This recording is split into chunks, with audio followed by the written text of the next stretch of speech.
Benda bertumpuk. Nah, ini ada dua balok nih. Balok satu yang kecil yang di atas dan balok kedua, nah yang besar. Nah, antara balok satu dan dua itu permukaannya kasar, dan antara balok dua dan lantai ini kasar juga. Terus balok dua itu diberi gaya ke kanan sebesar F. Nah, dan memiliki percepatan A2. A2 sama dengan A. Terus apa yang terjadi dengan balok satu?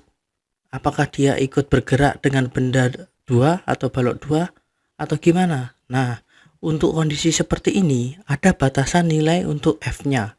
Jadi F-nya ada besarnya. F max-nya berapa agar benda satu tidak bergeser atau ikut bergerak bersama benda 2.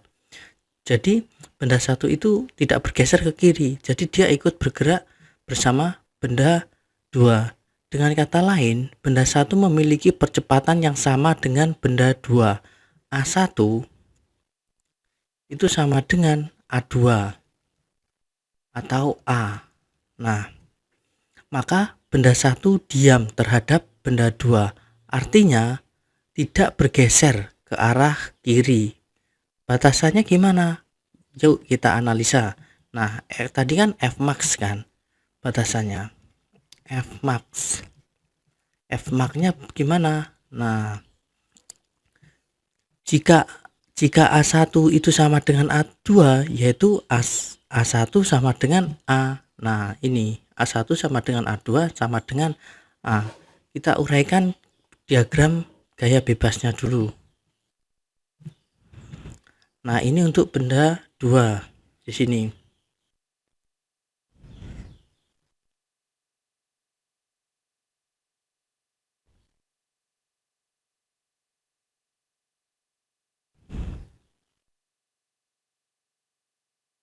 Nah, ini benda 2. Nah, gaya-gayanya apa aja? Nah, di sini kan dia memiliki di sini kan. Nah, di sini W2.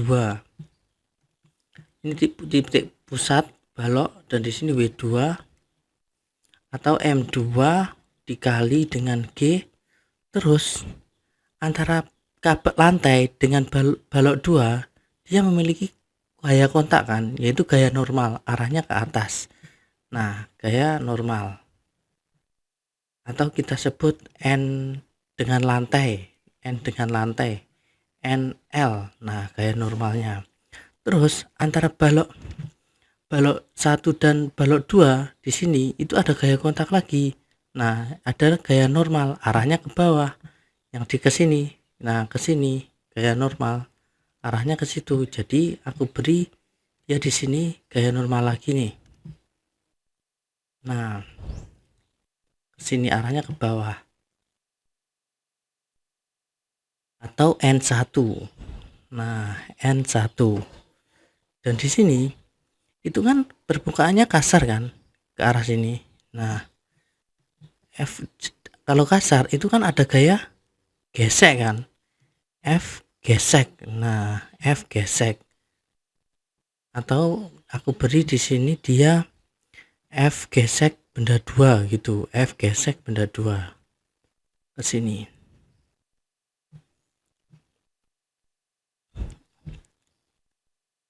F gesek benda 2. Selanjutnya di sini itu kan ada gaya gesek lagi kan antara benda 1 dan benda 2. Nah, yaitu F1. Nah, di sini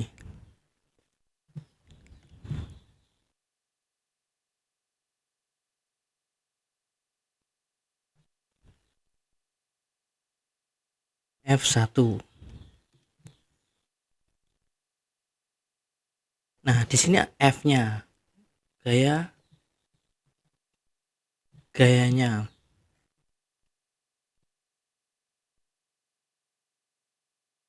F-nya.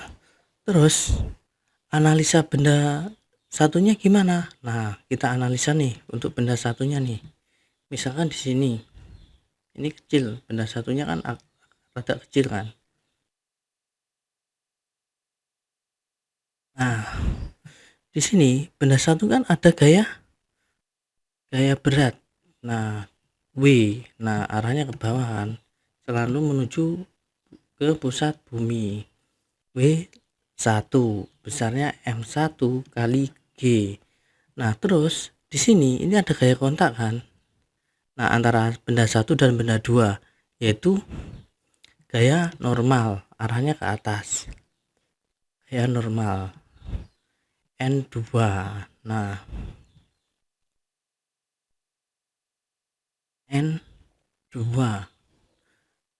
Selanjutnya, agar benda 1 ikut bergerak dengan benda 2, dia kan memiliki gaya gesek, harus memiliki gaya gesek yang arahnya ke kanan. Nah, arahnya ke kanan yang di sini nih. Ke sini. Nih, ke sini arahnya. Atau aku tulis di sini. Ini aku hapus. Nah, aku tulis di sini. Arahnya ke kanan. Nah, misalkan F2.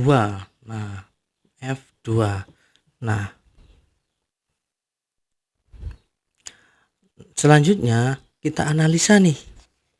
Kita analisa untuk benda 2. Untuk benda 2.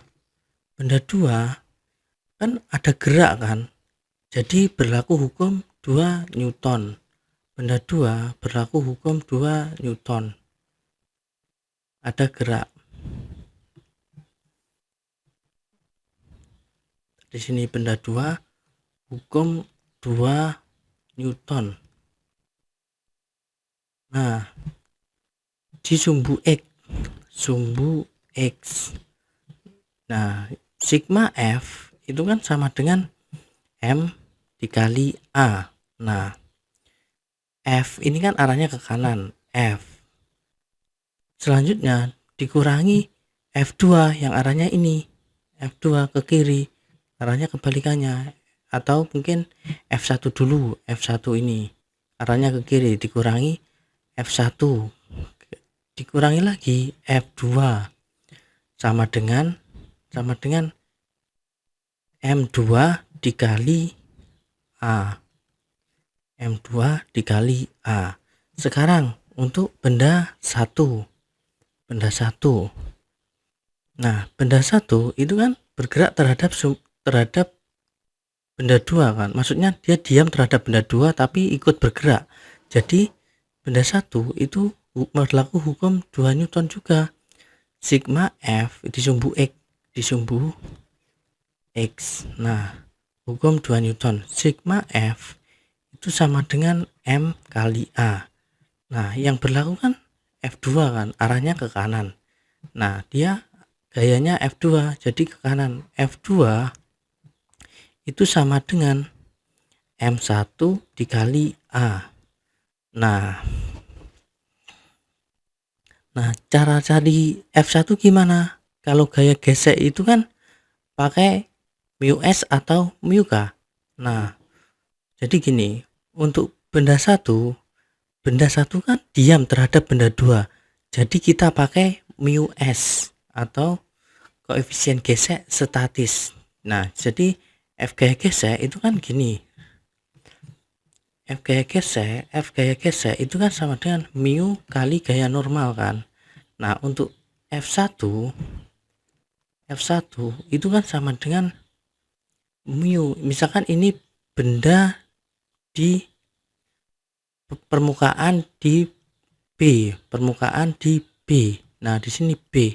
Ini permukaan kasar di A. Nah, ini permukaannya di A. Ini permukaan kasar di B. Ini permukaan kasar di A. Nah, jadi ini kan F1 kan. F1 kan di sini kan.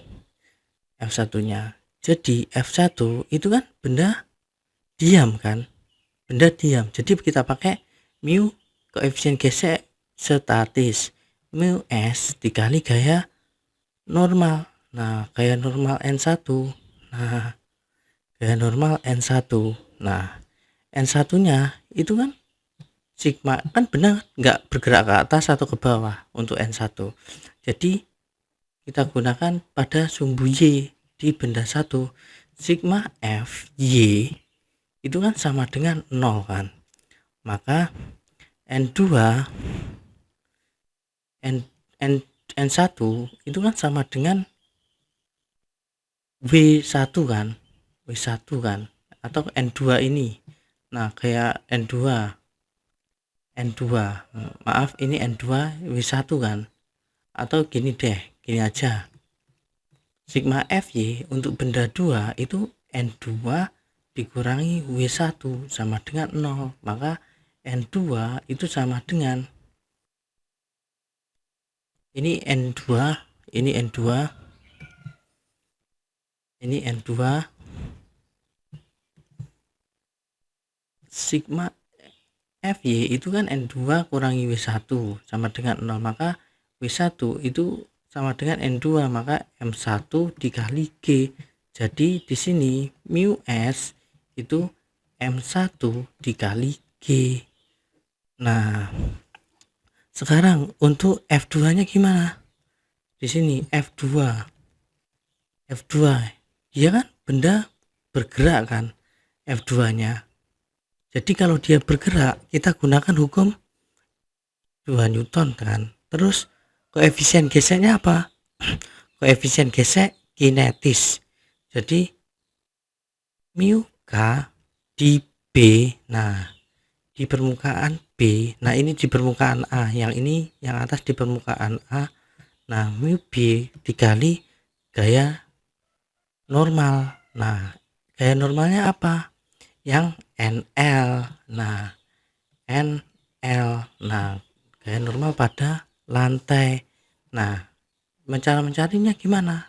Kan gaya normal di sumbu Y kan. Fy itu sama dengan 0. Dia tidak bergerak ke atas atau ke bawah. Jadi NL min N1 ini kan arahnya ke bawah. N1 dikurangi lagi W2. Nah, W2 itu sama dengan 0. Jadi NL itu sama dengan N1 ditambah W2. N1-nya itu kan sama dengan M1 dikali G ditambah W2-nya apa? W2-nya ya M2 dikali G. Nah, jadi persamaan F2-nya mu K pada permukaan B yaitu M1 dikali G ditambah M2 dikali G. Nah, itu F2. Nah, terus gimana A-nya? Cara mencari A-nya? Kamu bisa cari pakai gini. A yang ini. Nah, A-nya kan ini kan. Nah, A-nya. Jadi A-nya percepatannya yaitu A itu kan sama dengan ini F2 per M1. Kamu bisa masukin A-nya di sini. Nah, ini untuk F-nya. Cara mencari F. Nah, seperti itu.